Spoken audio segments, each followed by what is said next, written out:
नमस्कार दोस्तों। गृह मंत्री अमित शाह जी की अध्यक्षता में हमारे पूर्वोत्तर भारत में असम और नागालैंड और केंद्र सरकार के बीच में एक बहुत महत्वपूर्ण त्रिपक्षीय समझौता हुआ है, जिसे हमारे पूर्वोत्तर भारत की लाइफलाइन कहा जा सकता है। अब दोस्तों, ये त्रिपक्षीय समझौता क्यों हुआ, आखिर असम और नागालैंड के बीच में विवाद के क्या कारण थे, आज हम उसको समझेंगे और यह समझौता पूर्वोत्तर भारत के लिए कितना महत्वपूर्ण सिद्ध होगा, इसके बारे में हम चर्चा करेंगे। दोस्तों, जब यह एमओयू साइन किया जा रहा था, इस दौरान अमित शाह जी ने एक और बहुत महत्वपूर्ण बात कही। उन्होंने कहा कि अब पूर्वोत्तर भारत से एक दो राज्यों को छोड़कर अगले साल तक अस्पा कानून को हटा लिया जाएगा। अब दोस्तों, अस्पा कानून को हटाने का मतलब यह है कि अब हमारा पूर्वोत्तर भारत उग्रवाद और चरमपंथी को छोड़कर कहां पर पहुंच गया है, विकास की राह पर पहुंच गया है।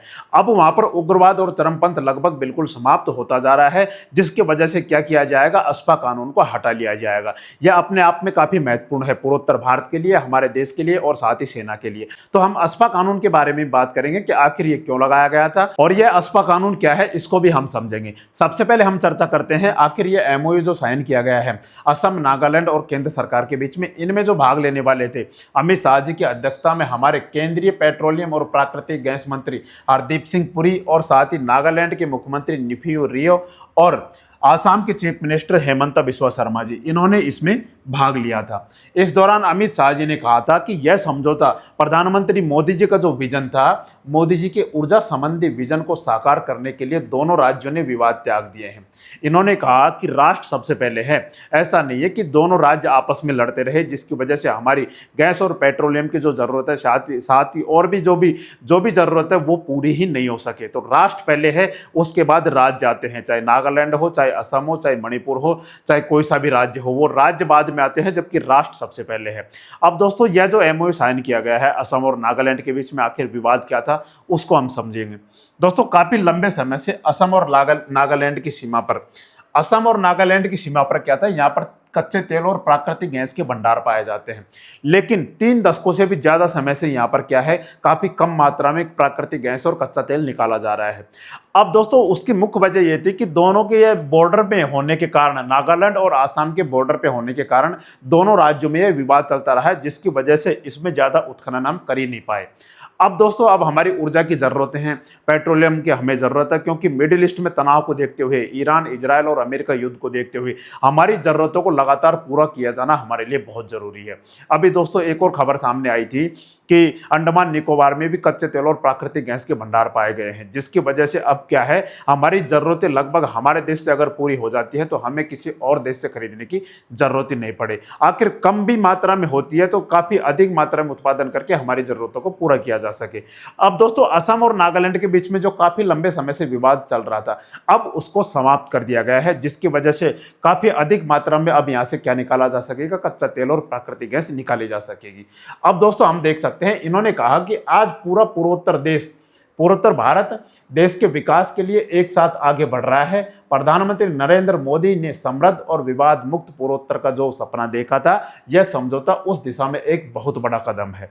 अब इसमें दोस्तों क्या होगा कि इसमें क्या था कि इस एमओयू से रोजाना 1500 बैरल निकालने की क्षमता को क्या किया जा सकेगा, 10 गुना बढ़ाया जा सकेगा, 10 गुना बढ़ाया जा सकता है, जिसकी वजह से सिर्फ एक ही क्षेत्र से 15,000 करोड़ रुपए से ज्यादा तेल निकालने की संभावना है, एक ही क्षेत्र से। अब पूरे क्षेत्र की अगर हम बात करें, इस क्षेत्र से, तो काफी अधिक मात्रा में तेल और प्राकृतिक गैस निकाला जा सकता है। अगर हम नागालैंड में फैले तेल के भंडार को निकालें तो हम अपनी तेल की जरूरतों के लिए दूसरे देशों पर निर्भरता को कम कर सकते हैं। नागालैंड में ही काफी अधिक मात्रा में क्या पाया जाता है, कच्चा तेल और प्राकृतिक गैस के भंडार पाए जाते हैं। अब दोस्तों, इस एमओयू जो साइन किया गया है, इसमें हम ये कर दिया गया है कि असम का भी इसमें क्या रहेगा, 50% हिस्सा रहेगा, और इसमें नागालैंड का भी क्या रहेगा, नागालैंड का भी 50% हिस्सा रहेगा। तो दोनों को बराबर दे दिया गया कि नागालैंड में कोई ज्यादा है तो कोई दिक्कत नहीं है, दोनों 50% पर सहमत हो गए हैं और यह समझौता हो गया, जो अपने आप में काफी महत्वपूर्ण है। अब दोस्तों, ये नॉर्थ ईस्ट की अगर हम बात करें तो नॉर्थ ईस्ट में यह काफी महत्वपूर्ण सिद्ध होने वाला है। हमारा जो पूर्वोत्तर भारत है, पूर्वोत्तर भारत के एक लाइफलाइन कहा जा सकता है। अगर यहाँ पर कच्चे तेल और प्राकृतिक गैस के भंडार और ज्यादा मिल जाते हैं या फिर ज्यादा उत्खनन होता है, तो यहाँ आर्थिक दृष्टि से यह क्षेत्र काफी समृद्ध हो जाएगा, यहाँ पर व्यापार बढ़ेगा, यहाँ पर रोजगार बढ़ेंगे, तो अपने आप में यह काफ़ी महत्वपूर्ण है, यह समझौता काफ़ी महत्वपूर्ण है। और तेल और प्राकृतिक गैस की जो ज़रूरत है, तो लगभग पूरे भारत की तो नहीं, तो इस क्षेत्र की तो लगभग पूरी हो ही सकती है। तो यह समझौता अपने आप में काफ़ी महत्वपूर्ण है, जो अमित शाह जी के नेतृत्व में लिया गया है।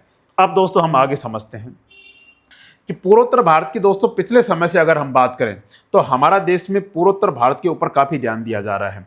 पूर्वोत्तर भारत को डेवलप और विकसित करने के ऊपर काफ़ी ध्यान दिया जा रहा है, जो पिछले लंबे समय से, हमारे आज़ादी के समय से इसे नगण्य माना जाता था, नेगलेक्ट किया जाता था। पूर्वोत्तर भारत के जो राज्य हैं, इनके साथ भेदभाव किया जाता था, लेकिन अब ऐसा नहीं है। अब हम देखें तो अमित शाह जी के लगातार दौरे पूर्वोत्तर भारत में होते रहे हैं, मोदी जी के लगातार दौरे पूर्वोत्तर भारत में होते रहे हैं। तो अब हमारे लिए पूर्वोत्तर भारत एक प्रमुख कड़ी बन गया है, ताकि इसका विकास हो सके, ताकि यहाँ के राज्य विकसित हो सके। तो अभी लगातार पूर्वोत्तर भारत के ऊपर लगातार ध्यान दिया जा रहा है, चाहे हर क्षेत्र में हो, चाहे व्यापारिक दृष्टि से हो, चाहे पर्यटन की दृष्टि से हो, चाहे वहां पर उग्रवाद खत्म करने की दृष्टि से हो, हर क्षेत्र पर वहां पर ध्यान दिया जा रहा है। अब दोस्तों हम समझते हैं अस्पा कानून के बारे में, जो अमित शाह जी ने कहा था कि अस्पा कानून को बहुत जल्द क्या कर लिया जाएगा, अस्पा कानून को अगले वर्ष तक अधिकांश राज्यों से हटा लिया जाएगा। अब दोस्तों अस्पा कानून क्या है? अस्पा कानून हमारी सेना को एक विशेष शक्ति प्रदान करता है। अस्पा का मतलब है armed forces special power act. इसके तहत क्या है, इसके तहत सेना को काफी अधिक ताकत दी जाती है।